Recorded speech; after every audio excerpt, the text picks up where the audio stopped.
본받는 자 된 것 같이 너희는 나를 본받는 자가 되라. 다음 고린도후서 5장 17절 말씀을 읽겠습니다. 그런즉 누구든지 그리스도 안에 있으면 새로운 피조물이라. 이전 것은 지나갔으니 보라 새 것이 되었도다. 아멘. 할렐루야. 앞뒤자매 인사할까요? 잘 되고 있습니다. 잘 되고 있습니다. 한 번 더 인사하겠습니다. 앞뒤 좌우로 당신은 예수님 안에서 새로운 피조물이 되셨습니다. 인사하시고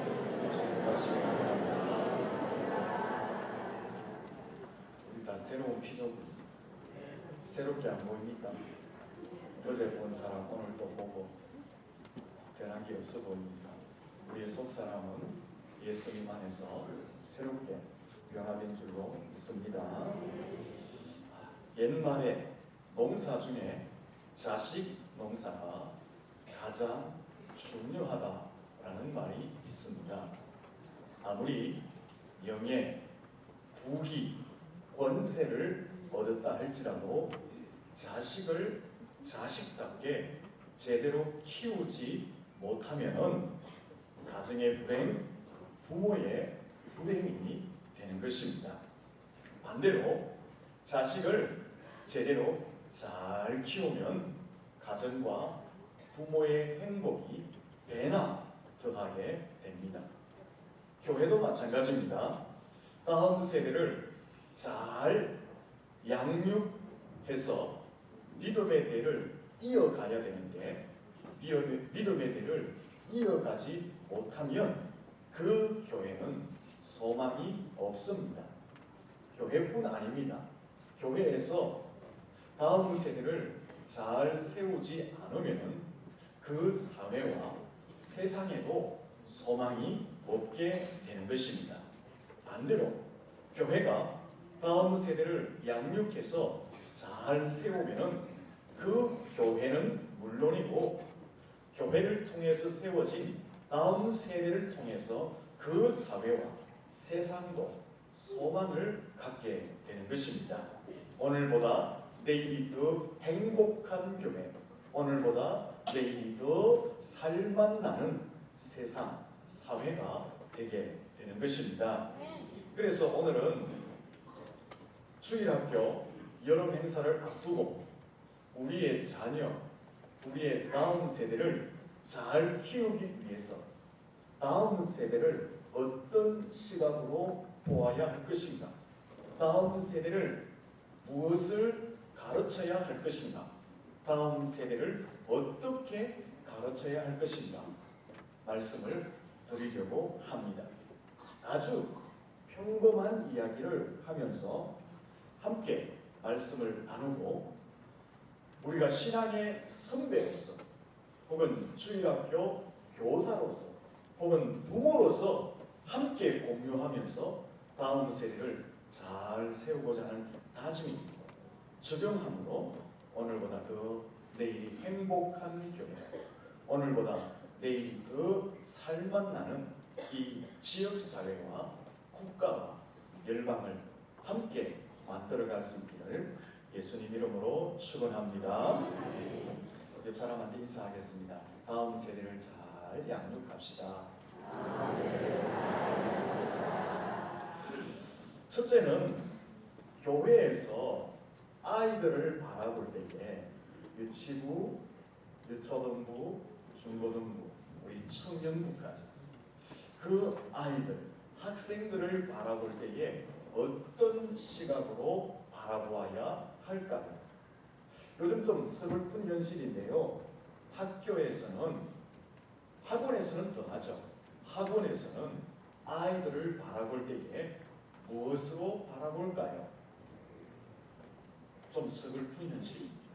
학원에서는 당연히 사업의 목적을 가지고 하지만 학교에서까지도 아이를 바라볼 때에 돈으로 보는 그런 경향들이 나타나고 있습니다. 교회에서는 아이들을 바라볼 때에 어떤 시각으로 바라보아야 할까? 돈으로 보입니까? 교회에서는 돈으로 보지는 않는 것 같습니다.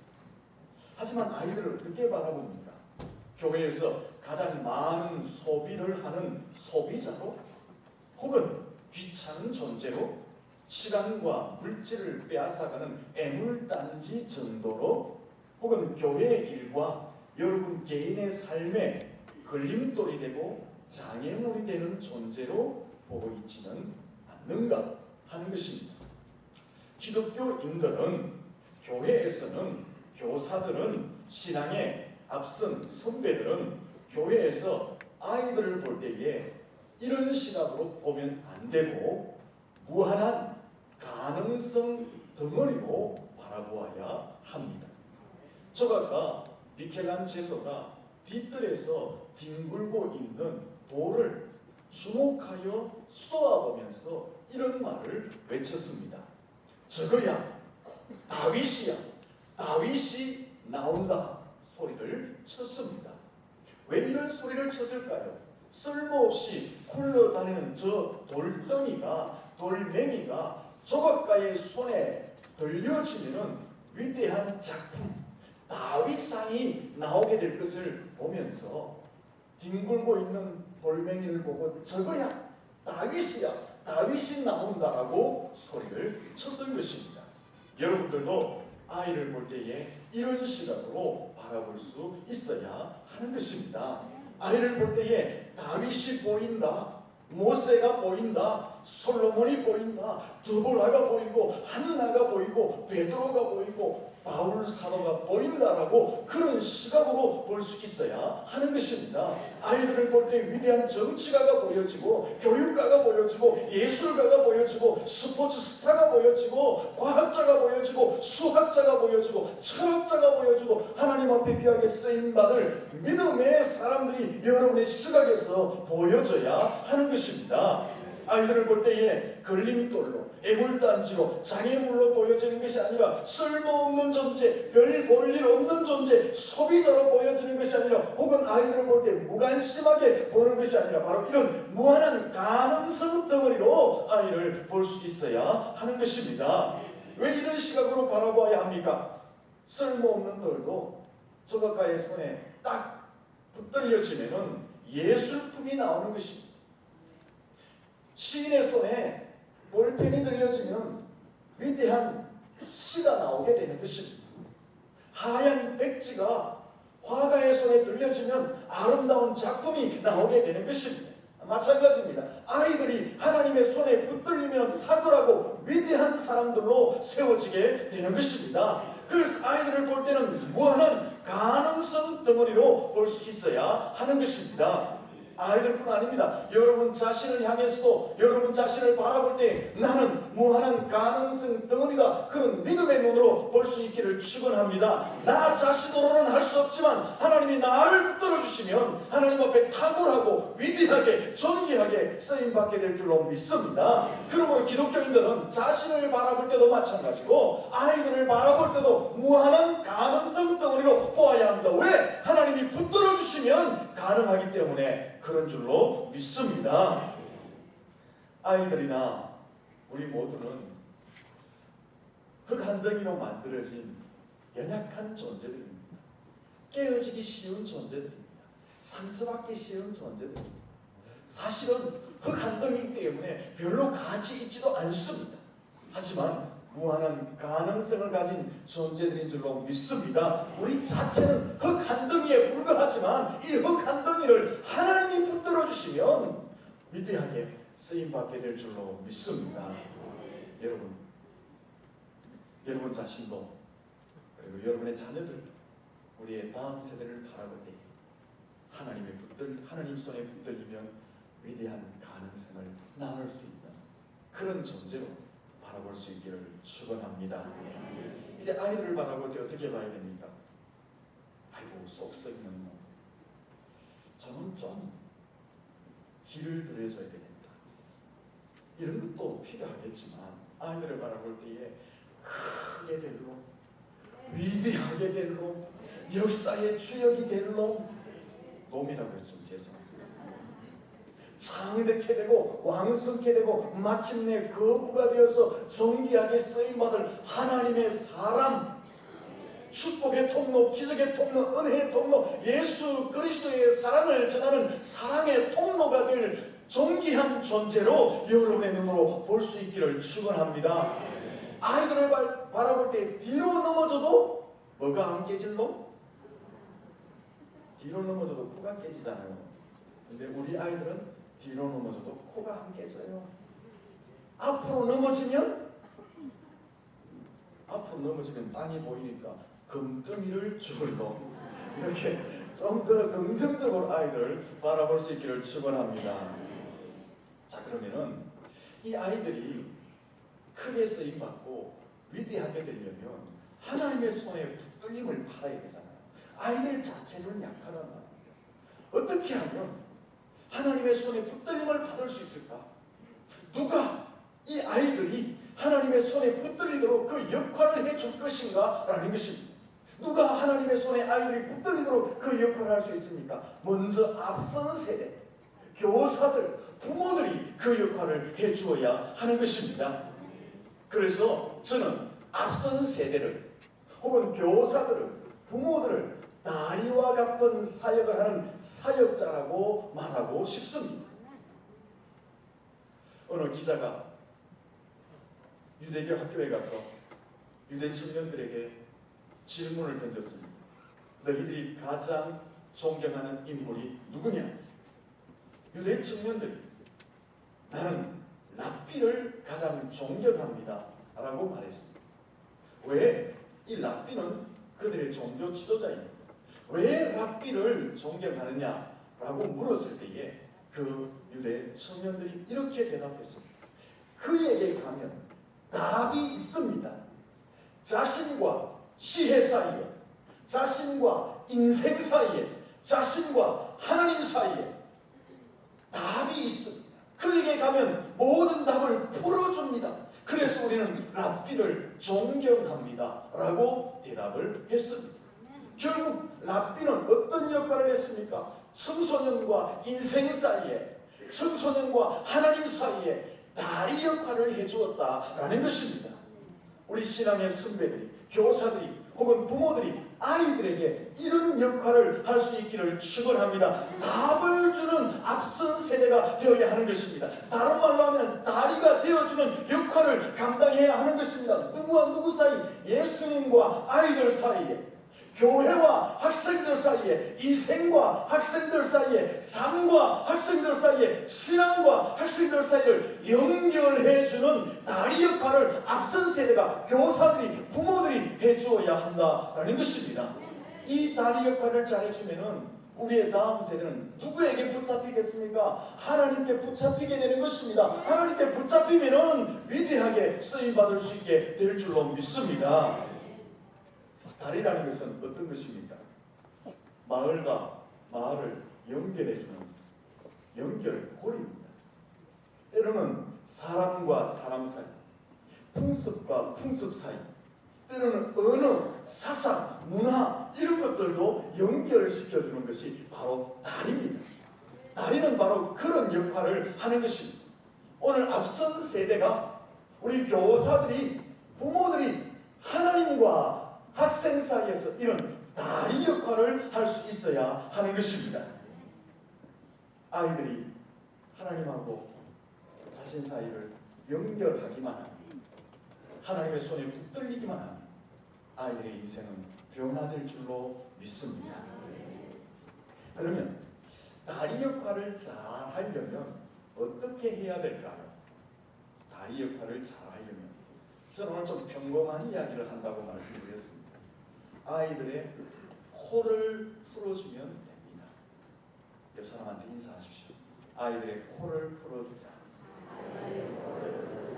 여러분, 우리 여기 아이들 쫓아다니는 애들 보세요. 뭐 묻히고, 뭐 바르고, 뭐 땀나고 이런 아이들 보면 어떻게 하라고요? 닦아주자. 더러운 놈 하지 말고 닦아주자. 닦아줘요. 미국의 어느 주일학교 선생님이 주일날 교회를 가다가 골목에서 놀고 있는 4명의 아이를 보았습니다. 우리 어릴 적에 골목에 놀 때 주로 뭘 달고 놀았습니까? 요즘 아이는 코가 없어요. 다 이렇게 누런 거 하나씩 달고 하면 싹 올라가고 좀 이따 내려오면 한번 싹 올라가고. 옛날에 그랬다. 이 코를 막 이렇게 쭉 흘리면서 놀고 있는 아이를 전도를 해가지고 교회로 데리고 갔어요. 그리고 그 아이들을 사랑으로 베풀어 주시고 그들에게 말씀을 전해주고 했어요. 근데 그 아이들일 때는 그들의 믿음이 아주 겨자씨만한 믿음이 심겨졌습니다. 아주 보잘것없는 미미한 그 믿음이 그들에게 심겨진 거예요. 근데 한 30수년이 지났어요.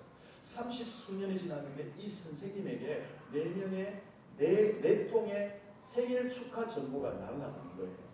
이 아이들이 30수년이 지난 이후에 그때 선생님을 기억하면서 생일 축하 전보를 4통을 동시에 같이 보낸 것입니다. 그럼 첫 번째 아이는 어떤 아이냐? 중국에서 선교를 하는 선교사였습니다. 두 번째 아이는 미국 연방은행의 총재가 되어 있었습니다. 세 번째 아이는 미국 대통령을 보좌하는 보좌관이 되어 있었습니다. 네 번째 아이는 미국의 31대 현직 그 당시 대통령인 하버트 클라크 후보 대통령이었습니다. 무슨 말씀을 합니다. 한 선생님의 사랑이 코 흘리기에 코를 닦아주면서 부어준 그 사랑이 누구를 만나게 했습니까? 하나님을 만나게 했습니다.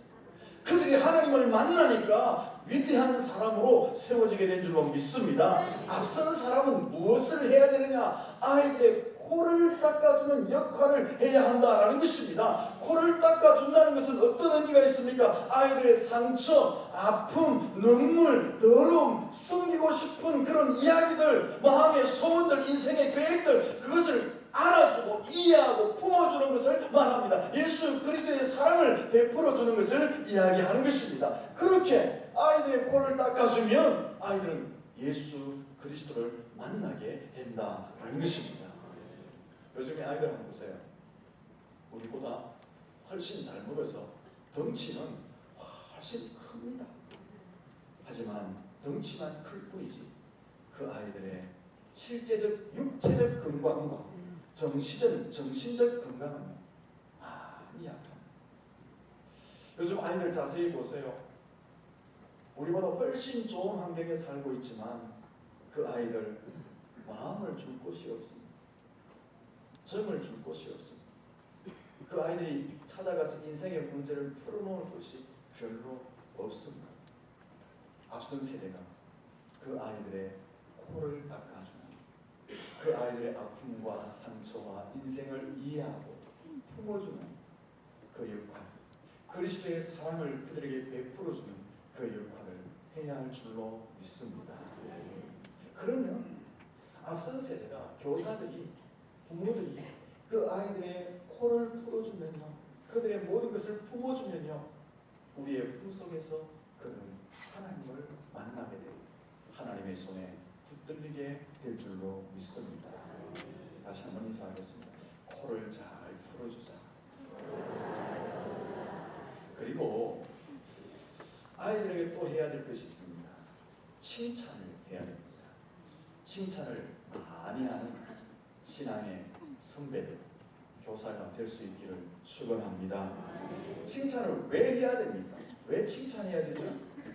잠언 27장 21절에 보면 도가니로 은을, 풀무로 금을, 칭찬으로 사람을 단련한다고 말했습니다. 도가니 속에 불순물이 섞인 은을 집어넣으면 순도 높은 은이 나온다는 거예요. 풀무불 속에 불순물이 섞인 금덩이를 집어넣으면 정금이 재련되어서 나온다는 것입니다. 칭찬이 이와 같은 역할을 한답니다. 칭찬을 하면은 사람을 단련하고 사람을 성숙시킨다는 거예요. 칭찬이 사람들 속에 있는 불순물을 제거하고 사람을 단련하여서 참된 사람으로, 온전한 사람으로 세운다고 성경이 말하고 있는 것입니다. 서양속담에 칭찬은 바보를 천재로 만든다고 했습니다. 반대로 말하면 억압과 책망과 비판과 꾸중은 천재도 얼간이로 바보로 만들게 된다, 이렇게 말할 수 있는 것입니다. 2001년도에 화재가 발생했는데 소방관이 6명이나 순직했다고 합니다.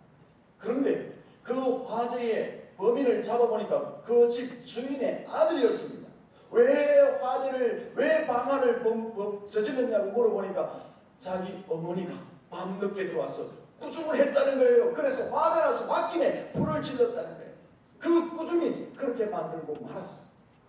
우리가 잘 알고 있는 한약상 부부를 살해한 그의 아들 박한상, 그가 이런 고백을 했습니다. 나는 지난 13년 동안 한 번도 칭찬을 듣지 못했다고 고백했습니다. 미국의 어느 좋은 회사의 격리 책임자가 자살을 했습니다. 경찰들이 자살 이유를 알아보았습니다. 아무리 찾아봐도 자살할 이유가 없습니다. 일도 장부도 너무나 깨끗하고 일을 잘 처리해놨습니다. 그러다가 그의 책상 한 모퉁이 있는 휴지통에서 작은 휴지 조각을 발견합니다. 거기에 그가 이런 글을 써놨습니다. 나는 지난 30년 동안 단 한 번도 칭찬을 듣지 못했다. 이제는 진절머리가 난다. 이렇게 사람이 차라리 죽는 것이 낫겠다라고 쪽지가 쓰여져 있었던 것입니다. 그래서 경찰들이 사망 원인을 뭐라고 했을까요? 따라하겠습니다. 안 칭찬. 칭찬 안 한 것이 사망 원인. 안 칭찬. 여러분, 책망, 억압, 우중, 험담, 험보는 것, 흉보는 것, 비판하는 것, 사람을 파멸하게 만든다. 미치게 만든다. 바보처럼 만든다. 얼간이로 만든다. 그러나 칭찬은 바보도 쓸모있는 사람, 천재로 만들게 되는 것입니다. 우리는 책망하고 억압하면 아이들이 잘 될 것 같은데 오히려 더 미치게 만들어요. 칭찬하면 아이들이 잘못될 것 같은데 오히려 거기서 단련되어서 또 온전히 세워진다고 성경에서 말하고 있는 것입니다. 세계적인 동화작가 안델센 아시죠? 이 안델센이 처음부터 아름다운 글을 쓴 것이 아니에요. 이 어릴 때 안델센은 글 솜씨가 너무나 형편이 없었습니다. 그래서 글을 써보면 신통치가 않았습니다. 하지만 그의 어머니는 그의 글을 보면서 늘 칭찬을 했다는 거예요. 어떤 칭찬을 했냐면 한 문장을 보면서 이 문장은 참 아름답구나. 이 문장을 보면서 이 문장은 너의 마음이 표현되어져 있구나. 이 문장은 너무나 간결하구나. 이 문장은 너무나 힘이 있구나. 이 문장은 너무 부드럽게 써졌구나. 이 문장은 이래서 좋고 저 문장은 저래서 좋다라고 늘 엄마가 칭찬해 준 거예요. 안델슨이 그 엄마의 칭찬을 들으니까 너무 행복한 거예요. 그래서 엄마에게 칭찬을 듣기 위해서 계속해서 매일매일 글을 썼습니다. 매일매일 글을 쓰다 보니까 세계적으로 유명하고 아름답고 행복한 글을 쓸 수 있게 되었다라고 말하는 것입니다. 칭찬이 안델센을 만들어 놓았습니다. 여러분, 칭찬하면 사람을 행복하게 만듭니다. 칭찬하면 쓸모있는 사람으로 만들게 되는 것입니다. 칭찬을 많이 할 수 있기를 축원합니다. 옆 사람에게 한번 칭찬해 보겠습니다. 참으로 단아하십니다.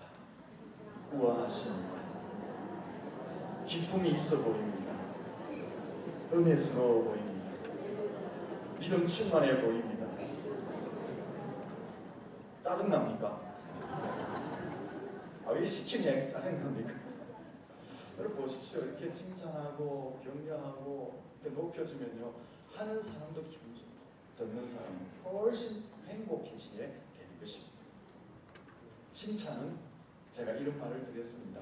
보약 중에 보약이다. 뭐라고요? 보약 중에 보약이다. 훌륭해, 대단해, 너만 할 수 있어, 굉장하구나, 최고야, 멋지다. 이것은요, 보약 중에 보약이다. 우리의 자라는 아이들이 작은 일을 했을 때에 이런 칭찬을 하면요, 보약 중에 보약을 먹이는 효과가 있다라는 것입니다. 그러므로 칭찬할 때 인색하게 하지 마십시오. 왜 칭찬을 안 하시며 사시는지 모르겠습니다. 왜 칭찬 안 하시죠? 이유가 뭡니까? 칭찬을 듣는 사람들이 뭐 할까봐요? 교만해질까봐? 자만해질까봐? 넘어질까봐요? 여러분, 칭찬을 안 들어서 넘어집니다. 그러므로 칭찬을 풍성히 할 수 있기를 축원합니다. 칭찬을 들으면요, 아이들이 영과 육이 강건해집니다. 칭찬의 효과입니다. 칭찬을 들으면 아이들이 당당해집니다. 아이들이 자신감을 갖게 됩니다. 칭찬을 받으면 더욱더 잘하려고 노력하게 된다는 것입니다. 그래서 칭찬해준 그 당사자를 고마워하게 되는 것입니다.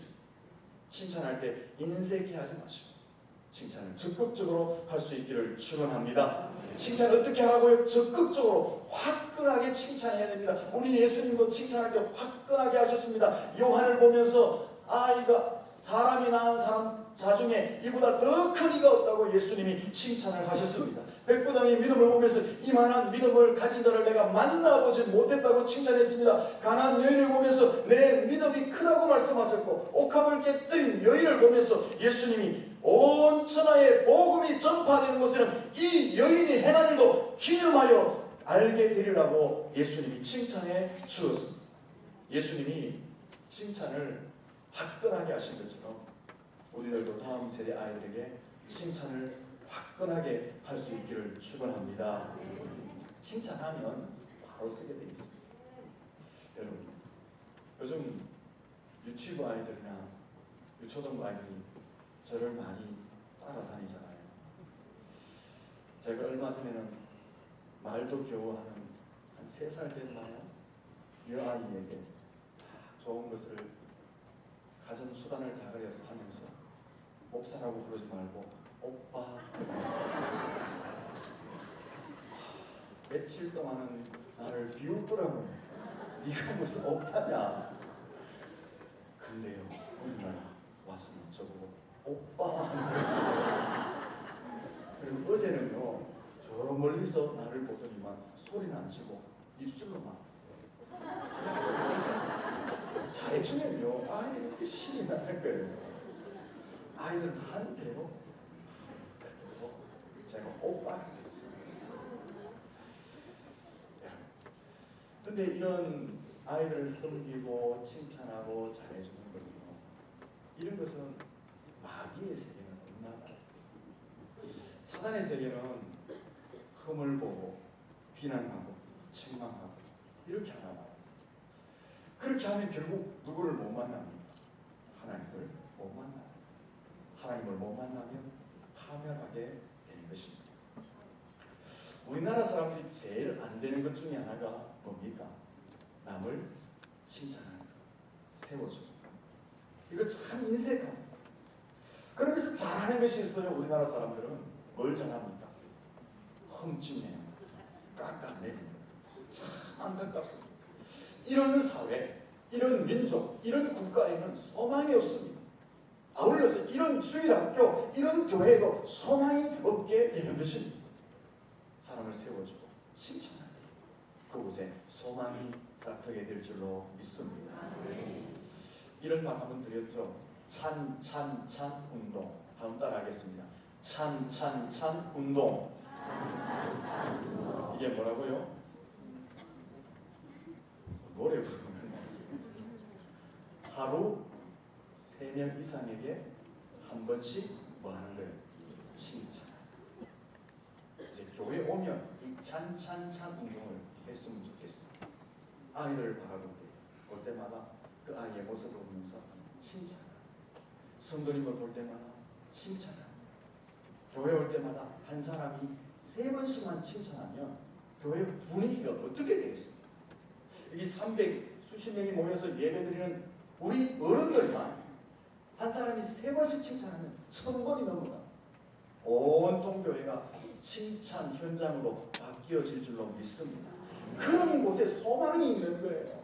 맨날 인상 쓰고 흠보고 끌어내리고 가르치고 물고 뜯고 무슨 소망이 있겠습니까? 따라하겠습니다. 찬 운동. 그러다가 뭐 찬 노래 부르면 곤란해. 이렇게 칭찬을 하면 아이들이 힘이 되어서 하나님께 점점 다가오게 되는 것입니다. 그러면은 이제 본론으로 들어가야 됩니다. 본론으로 들어간다니까 얼굴색이 다 새카맣게 타는 것 같습니다. 지금까지 그러면 뭐냐 하는 것입니다. 시간은 다 됐는데 걱정하지 마십시오. 어느 강사 목사님처럼 오늘 중에는 다 마치고 시간만 남아 있습니다. 지금까지 이제 아이들을 좀 평범하게 우리가 코를 좀 닦아주면 좋겠다. 그들의 다리 역할을 하자. 가능성 덩어리로 보자. 그들을 우리가 칭찬하자. 이렇게 사람이 만나도록 하자라고 말씀을 드렸습니다. 그러면은 아이들에게 무엇을 가르쳐야 하느냐라는 거죠. 무엇을 가르쳐야 될까요? 매우 간단합니다. 예수 그리스도를 가르쳐야 할 줄로 믿습니다. 왜 예수님을 가르쳐야 됩니까? 사람을 본질적으로 변화시키는 동력이 예수 그리스도이기 때문에 예수 그리스도를 가르쳐야 하는 것입니다. 여러분, 사람과 인생은 잘 변화되지 않습니다. 제가 사람과 인생이라는 말을 들여서 좀 구분해봤어요. 저는 나름대로 그냥 생각한 거예요. 사람이라고 할 때는 성품, 습관, 인격, 생활, 태도 뭐 이렇게 좀 구분해봤고요. 인생이라고 할 때는 계획, 목적, 방향, 가치관, 뭐 생명 이런 것들로 좀 구분을 해봤어요. 이 사람과 인생을 변화시키는 동력이 무엇이냐? 바로 예수 그리스도라는 것입니다. 그래서 아이들에게 가르쳐야 할 핵심이 뭐냐? 예수 그리스도를 가르쳐야 합니다. 왜? 아이들이 예수를 만날 때에 근본적인 사람과 인생의 변화가 일어나기 때문에 그렇습니다. 여러분, 변화는 억압이나 처벌로 변화되지 않습니다. 철학이나 학문이나 어떤 수행이나 돌을 닦음으로 사람과 인생이 변화되는 것은 아닙니다. 경찰청에서 이런 발표를 했습니다. 1980년도에는 재범률이 약 30%가 되었다가 2000년대가 들어오면서 재범률이 64.3%가 되었다가 약 20년 사이에 재범률이 2배나 늘어났습니다. 그런데 20년 사이에 어떤 일도 있었느냐? 구치소도 더 만들고 감옥도 더 만들고 교화 방법도 더 강력하게 법도 더 강하게 만들어놨습니다. 무엇을 이야기합니까? 교도소를 많이 만들고 구치소를 만들고 법을 강화하고 교화 방법을 강화한다고 사람이 변화되는 것이 아니라는 것입니다. 오히려 재범률이 2배나 더 많아지도록 하였습니다. 산은 산이요 물은 물이라 하고 죽으신 유명한 스님이 있습니다. 그분의 고백의 내용이 뭐라고 설명드렸습니까? 수십 년이 지나도 산은 그대로이고 강은 그대로인 것입니다. 저 산이 그대로인 것처럼 저 강이 그대로인 것처럼 인생도 그대로더라라는 것입니다. 무슨 인생이요? 죄된 인생. 근본적으로 잘못된 인생의 섭성들이 내가 고행하라고 내가 수행하라고 내가 철학을 하고 내가 많은 학문을 통달해 보았지만 지금 내 인생을 돌아보니까 여전히 그 모습 그대로 있더라 하고 산은 산이요 물은 물이하고 돌아가신 거예요. 솔직한 고백을 한 것입니다. 무엇을 이야기합니까? 어떤 제도나 억압이나 어떤 철학이나 수행이나 어떤 수학을 통해서 학문을 통해서 인생이 변화되는 것이 아니라는 것을 대변해주고 있는 것입니다. 그래서 사도 바울은 깨달았잖아요. 고린도후서 5장 17절에서 사람을 새로운 피조물로 변화시키는 동력이 뭐냐? 예수 그리스도라고 사도 바울이 고백한 줄로 믿습니다. 5장 17절 같이 한번 볼까요? 시작. 그런즉 누구든지 그리스도 안에 있으면 새로운 피조물이라 이전 것은 지나갔으니 보라 새 것이 되었도다. 할렐루야. 무슨 말입니까? 사람과 인생을 근본적으로 변화시키는 동력이 뭐냐? 예수 그리스도라고 사도 바울이 고백한 줄로 믿습니다. 이것은 자신이 체험한 것입니다. 사도 바울은 얼마나 똑똑한 사람입니까? 권세를 가진 사람입니까? 얼마나 좋은 가문을 가진 사람입니까? 하지만 그 역시 예수를 만나기 전에는 잘못된 인생을 갔습니다. 예수를 만나면서 그는 180도 바뀌어졌습니다. 예수를 만나니까 새로운 세계가 있는 것입니다. 새로운 인생이 있는 것입니다. 영원한 천국이 있는 것입니다. 그래서 사도 바울이 무엇을 말합니까? 예수 안에 있으니까 이런 변화가 있다라고 자신이 이런 고백을 하게 된 줄로 믿습니다. 베드로가 예수님을 만나니까 고기를 잡던 인생이 사람을 낳는 어부가 된 줄로 믿습니다. 조롱받고 멸시받던 삭개오가 예수님을 만나면서 인생관, 물질관이 바뀌어진 줄로 믿습니다. 쓸모없던 오네시모가 예수를 만나면서 쓸모있는 인생으로 바뀌어진 줄로 믿습니다. 예수를 만나면 근본적인 변화가 일어날 줄로 믿습니다. 페니실린을 발견한 알렉산더 플레밍이라는 세균학자가 있습니다. 기자들이 그에게 가서 물었습니다. 당신의 인생 가운데 가장 위대한 발견이 무엇입니까? 기자들은 기대했습니다. 페니실린. 그렇게 답할 줄 알았는데 이 플레밍이 이렇게 말합니다. 내 인생의 가장 위대한 발견은 내가 예수를 만나는 것이다라고 그가 말했습니다. 왜? 예수 그리스도가 인생과 사람을 바꾸는 동력임을 그가 체험했기 때문에 그런 고백을 하였던 것입니다. 아이들에게 무엇을 가르쳐야 됩니까? 많은 것을 주고 만들어주고 갖추어줘야 하지만 핵심적으로 예수 그리스도를 가르쳐야 할 줄로 믿습니다. 예수를 만나게 해야 될 줄로 믿습니다. 예수를 발견하도록 도와줘야 할 줄로 믿습니다. 왜? 예수 안에 근본적인 변화가 일어나기 때문에 그렇습니다. 그러면은 마지막으로 예수를 어떻게 만나게 해줄 수 있느냐 하는 것입니다. 어떻게 만나게 해줄 수 있겠습니까?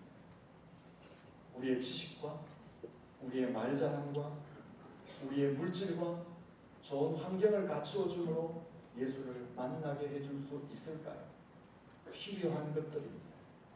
그러나 더 중요한 것은 앞선 세대나 교사들이 오늘 보여주는 것인 줄로 믿습니다. 그러면 그들이 예수님을 만나게 되는 것입니다. 시간 좀 가지만요. 꼭 말씀드려야 돼요. 저는 여러분들보다 고집이 조금 더 많아요. 대구에 가면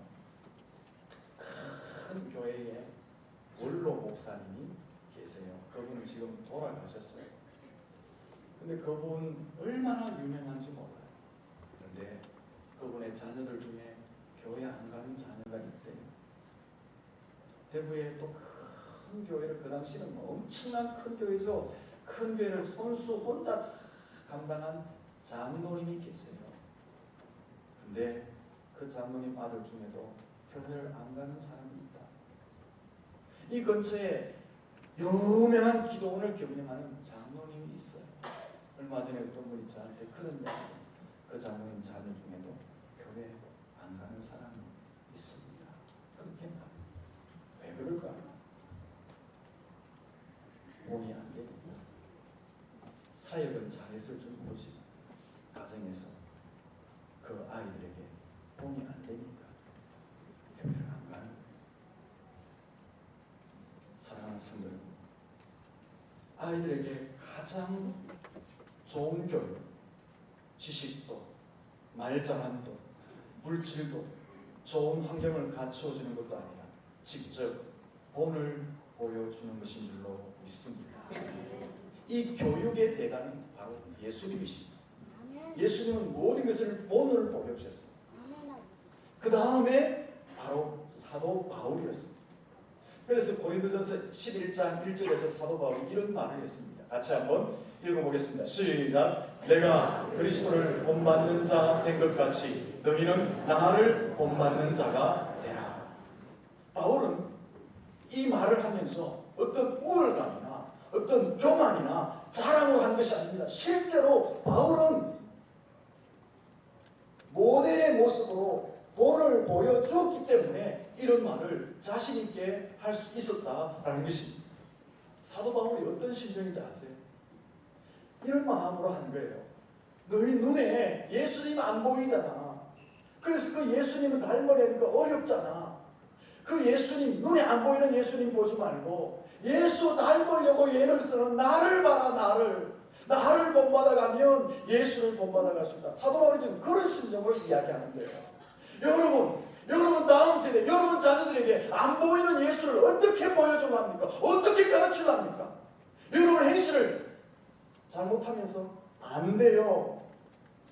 여러분의 말을 잘못하면서 안 돼요. 발음을 잘못하겠습니다. 안 돼요. 안 된다니까요. 어떻게 해야 돼요? 직접 본을 보여야 돼. 본을 보일 때에 우리가 예수는 그 모습을 보고 우리의 다음 세대도 예수를 닮아가게 될 줄로 믿습니다. 여러분, 예배하는 것 철저하게 예배 드리세요. 기도하는 모습 철저하게 기도하세요. 말씀 들을 때 철저하게 말씀을 들으세요. 교회 생활 철저하게 하세요. 목회자와 지도자를 존경하는 마음 철저하게 하세요. 그렇게 하지 않으면요, 아이들 내가 통제할 수 없습니다. 다 지는 지가 지르겠다. 본을 보여야 돼. 저는 이걸 이제 설교 준비하면서요, 아이들을 이렇게 한번 비교해봤습니다. 아이들은 스파이다. 뭐라고요? 아이들은 스파이다. 부모, 앞선 세대, 교사, 이 사람들을 일거수일투족, 말 한마디, 행동 하나 다 그들이 체크하고 그들의 가슴에 새기는 스파이. 안 보는 것 같아도 아이들은 다 보고 있는 스파이와 같은 존재다. 그래서 그대로 따라하고 그대로 행한다는 것입니다. 그러므로 앞선 세대가 본을 보인다는 것 너무나 중요합니다.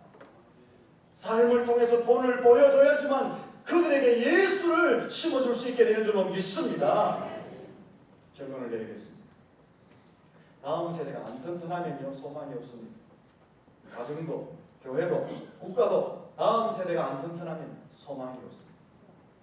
이 다음 세대를 튼튼하게 하려면 어떻게 해야 됩니까? 예수님을 가슴에 심어줘야 됩니다. 예수님을 어떻게 심어줄 수 있습니까? 말잖아. 지식, 환경, 물질 필요하지만 그보다 더 중요한 것은 우리의 삶의 모범으로 아이들을 가르칠 수 있는 줄로 믿습니다. 우리가 앞선 세대가 오늘 보임으로 다음 세대를 튼튼하게 길렀습니다. 오늘보다 더 행복한 가정들이 될 수 있기를 축원합니다. 오늘보다 내일이 더 행복한 교회가 될 수 있기를 축원합니다. 기도하겠습니다. 살아계신 하나님 아버지, 우리에게 다음 세대를 바라볼 수 있는 시각을 주시고